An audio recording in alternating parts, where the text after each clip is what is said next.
Vamos começar nosso dia, nosso sabadão aqui. Vamos começar bem com duas feras. Ángel Calderón e o grande, imenso, incrível, inacreditável, coisa de cinema, Rubiel. Olha só, a proporção de crânio pro resto do Rubiel é uma coisa inacreditável, né?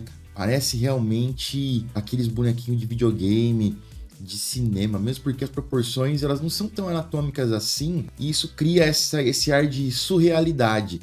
E esse lance de proporções não serem tão humanas tem sido dito aí por vários atletas profissionais e celebridades que têm visto o Rubiel. Jay Cutler falou isso, Milos falou isso, fala que ver esse cara de perto é uma visão surreal. E essa foto frisa e celebra a volta realmente do Rubiel ali para Espanha, para perto do Espín, para perto do Calderón. Antes dele ir para Dubai, o Rubiel tinha postado uma sessão de treino junto com eles. Lá lembrando, né, o Rubiel tinha fechado um contrato com o Espín. Uma semana depois, alguma coisa assim, a empresa dele que patrocina falou: não, você tem que ir pro Kuwait, pra Oxygen Gym, porque por contrato você é obrigado a treinar lá, a gente tem um acordo. Ele não tinha lido o contrato, ele deu uma esperneada, mas não tinha muito jeito. Agora ele volta. Rubiel, ele precisa, é mais um daqueles, ele ainda precisa de proporção, precisa diminuir as pernas, melhorar alguns grupos musculares, para que ele fique mais proporcional. Mas a coisa mais urgente é que ele chegue, que dá para fazer mais realista, é que ele chegue seco, como o Ángel Calderón chega, como a imensa esmagadora maioria dos atletas do Espín chega. Por isso que parece ser uma combinação muito boa. Ainda mais com o Rubiel treinando frequentemente, consistentemente com o Ángel Calderón, que pelo condicionamento, pela sua consistência, parece ser um cara que trabalha duro o tempo todo, e isso pode impactar e influenciar positivamente nosso querido Rubiel. E eu quero aproveitar também e falar para vocês aqui da creatina da Growth. Olha só, tem aqui em estoque creatina monoidratada, creatina Creapure, 100 gramas, 250 gramas. A creatina Creapure da Growth, tem nem o que falar, né? Qualidade internacional. Preço direto de fábrica. A Growth vem direto para vocês, sem intermediário. Vocês conseguem um produto, uma creatina com excelente custo-benefício. E a gente sabe que a creatina é um dos suplementos mais comprovados. Não tem como ficar sem. Corre lá agora, então, no gsuplementos.com.br e usa o meu cupom. Você está fortalecendo quem fortalece o canal e permite que a gente continue produzindo conteúdo de qualidade para vocês aqui. Também quero dar os parabéns aqui, cara, pro Frank Barrios, campeão do Texas Pro 212, classificado pro Olímpia. Ele vem trazendo um físico muito bom, vem trazendo também uma condição e aparições consistentes, conquista sua vitória muito merecida. É um cara que eu fico muito feliz e que tenho orgulho de falar. Aqui tá ele junto com o Iago, que vem fazendo, por sinal, um excelente trabalho com alguns atletas. Parabéns também aí pro Iago Baggio, que vem fazendo, é um cara que tá chegando, tá mostrando sua qualidade, tá mostrando seus resultados. E é muito importante isso, porque, lógico, o Frank Barrios não é brasileiro, mas ele treina no Brasil, tem um suporte, tem uma estrutura dentro da cena brasileira. E a gente tem visto uma evolução enorme dos atletas brasileiros, mas além de tudo, uma evolução enorme dos coaches brasileiros. E sabe por que isso está acontecendo tão rápido? Porque hoje a gente tem a oportunidade de ter muitos shows, dezenas de shows todos os anos. A chegada da Muscle Contest foi muito importante. Quero dar os parabéns pro Tamer, pro Emerson, para toda a turma de promotores, porque é o seguinte, rapaziada. Isso eu conversei com o Honey Rumble lá em 2012. Ele viu umas fotos minhas de competição e falou: você fez isso. O cara, só de ver foto, ele sabia. E ele me explicou, falou: cara, eu treino atleta. Naquela época ele já era o Honey Rumble, ele era o Pro Creator, porque ele formava muitos profissionais. E ele me explicou: eu tenho a oportunidade de ter muita experiência e ter tanto conhecimento porque eu tenho a chance de treinar e levar atletas para competições todos os finais de semana do ano, praticamente. E isso fez com que o meu trabalho evoluísse muito. E agora, no Brasil, a gente tem essa oportunidade de ter muitos shows todo ano. Por isso, os coaches têm a oportunidade de ter times de atletas que competem consistentemente. E com isso, eles conseguem conquistar sua experiência e conhecimento muito mais rápido. Então, parabéns, Muscle Contest, e obrigado por tudo que vocês vêm fazendo pelo nosso esporte aqui no Brasil. E aqui tá o Frank Barrios com o Jordan. O Jordan muito bom, pernas principalmente, mas o Frank com braços muito bons. E a vitória, olha só como é que a coxa do Jordan é muito boa, mas a vitória possivelmente veio nas poses de costas, onde o Frank tinha mais espessura, mais muscularidade. Então, parabéns aí, mano. Também quero falar um pouquinho mais da vitória do Zancanelli. Olha só que foto linda, cara. Grande vitória. Aqui tá o Daniel, do Bodybuilders Without Borders. Esse aqui é o cara dono e o cara que faz o Bodybuilders Without Borders, um dos perfis mais relevantes do mundo. Aí temos aqui o Menegatti, o Pacholok, o Daniel e o Zancanelli. Nossa, felizaço, né, cara?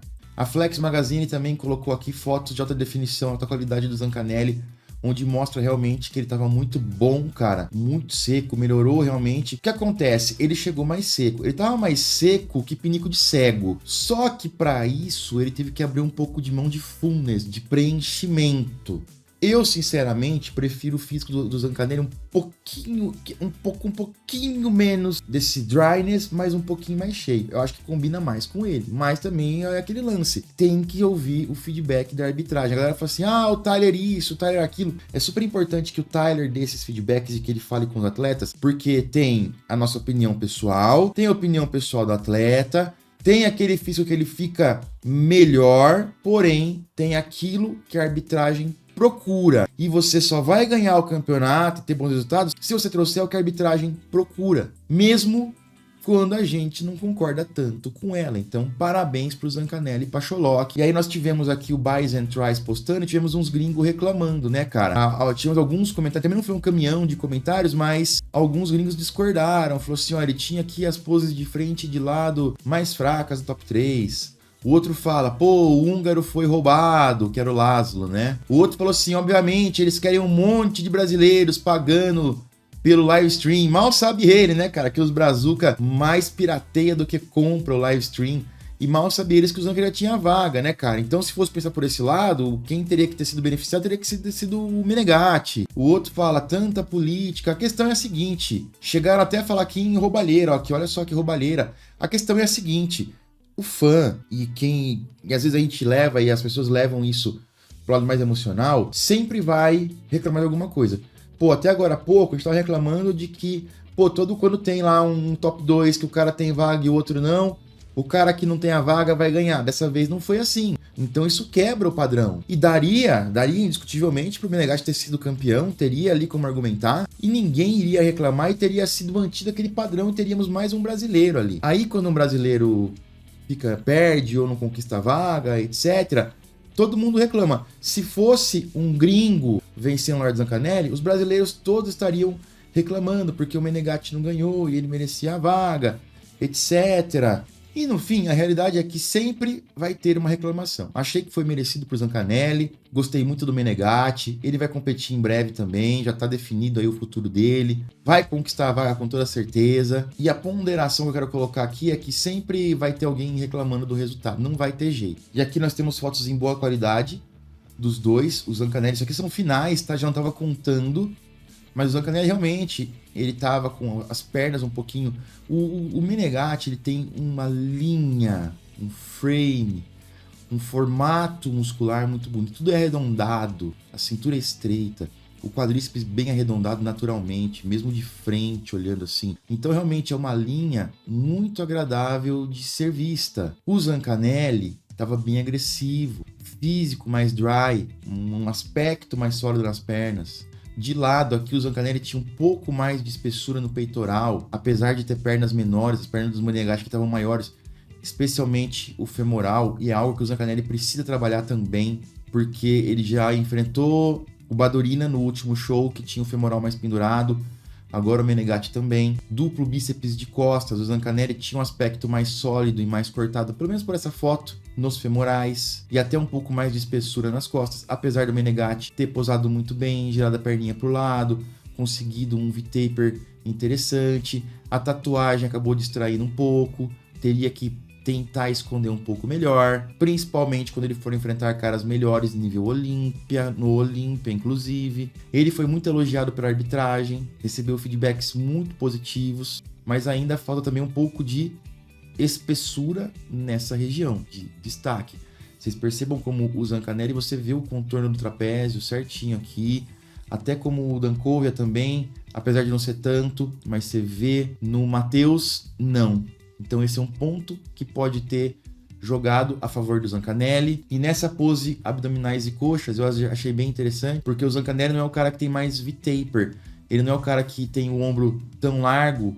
Você percebe aqui, ó, que o Laszlo é um cara que tem ombros mais largos, então você vê uma linha em V descendo do ombro para a cintura, mesmo que a cintura dele não seja mais estreita do mundo. O Matheus também, a cintura bem estreitinha, até gira um pouquinho pro lado aqui para enfatizar isso, e ele desce bem em V. O Zancanelli não, ele é mais reto.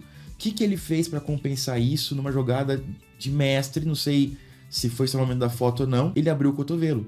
Percebam como o cotovelo do Menegatti está bem próximo um do outro, do Laszlo também. Do Zancanelli está longe, porque abrindo o cotovelo ele evidencia mais o V.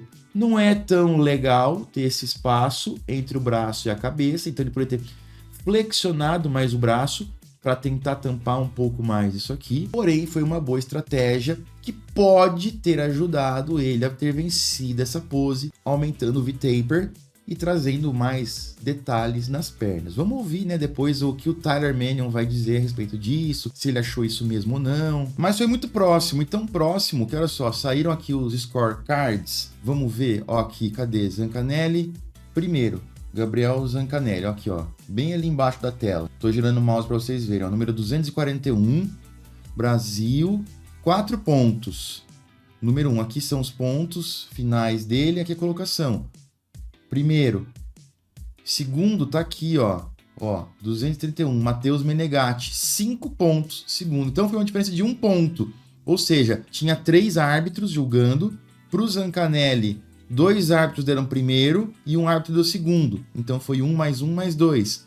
Aqui 2 árbitros deram segundo e 1 deu primeiro. Então foi por muito pouco, muito próximo. Já o Dankovic ficou em terceiro, 9 pontos. Então foi 3 mais 3 mais 3. Aí já foi unânime, mas Zancanelli e Menegatti extremamente próximo. Também quero dar os parabéns para Isa Pessini, minha amiga. Trabalhamos juntos muitos anos aí na mesma empresa. Acompanho a carreira da Isa desde o começo, então eu fico sempre muito orgulhoso, muito feliz pelo sucesso dela. E aqui falando do CrossFit Games, para trazer também essa informação para a galera e para as páginas aí, que o Jeff Adler, que é o último campeão do CrossFit Games, que é o campeão 2023, ele desistiu, ele não vai mais competir. Teve aquele falecimento lá na sexta-feira, infelizmente, do Sérvio, que faleceu afogado. A direção do CrossFit Games decidiu continuar, porque é um grande investimento, já tinha tudo pago. Muitos atletas tinham se deslocado do mundo todo para lá, tinha sido criada uma estrutura enorme. Então, em termos de logística, em termos financeiros, realmente é muito... Já tinha patrocinador acertado, transmissão. É extremamente difícil, em termos financeiros, cancelar um evento de última hora. Por mais difícil que seja seguir, isso realmente pode arruinar a empresa e tudo mais, e destruir diversos empregos. E aí é aquela história, cada um vai interpretar isso de uma maneira diferente, com uma visão diferente, e tá tudo certo. Para muitos atletas também seria um desastre, porque a gente sabe como que é a realidade do atleta. Muitos atletas conseguiram patrocínio para viajar até lá, especialmente os internacionais. Pensando em tudo isso, eles continuaram os games, porém muitos dos atletas desistiram. Falaram assim, ó, a gente não vai competir porque não tem clima. E 2 nomes muito importantes foram esses, o Jeff Adler, que é o último campeão masculino, e a Laura Horvath, que é a última campeã feminina. Os 2 campeões aí, 2023, decidiram não competir. E o Jeff falou assim, tem muitas maneiras de luto e eu respeito a decisão de todo mundo de lidar com essa situação, mas eu não sinto que ir ali para a pista e competir nesse estado seria honrar o Lazar e a sua família esse final de semana.